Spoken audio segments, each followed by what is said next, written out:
Mas nagiging matapang na ang mga patutsada ni Vice President Sara Duterte sa mga kapwa niya politiko, partikular na ang mga nasa pwesto na tinawag niyang walang katapatan sa trabaho. Sa inilabas pong mensahe ng Vice Presidente, binanatan nito ang ilang mga tila butas ng gobyerno.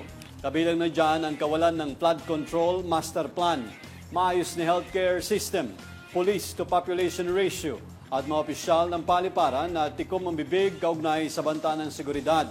Ayon kay VP Sara, hindi na lang tungkol sa kanyang seguridad ang naging issue, kundi bigyan pansin na rin ang seguridad ng buong bansa. Dagdag pa niya na dapat ay maging independent ang Pilipinas sa mga dayuhan tulad ng issue sa panghihimasok na International Criminal Court sa pangloob na suliranin ng bansa. Sa sipag at galingan niya ng mga Pilipino, dapat nangunguna ang Pilipinas sa karatig na bansa. Pero ito ay hindi makamit dahil sa mapanlinlang na nakaupo sa pwesto o para lang makaupo sa pwesto.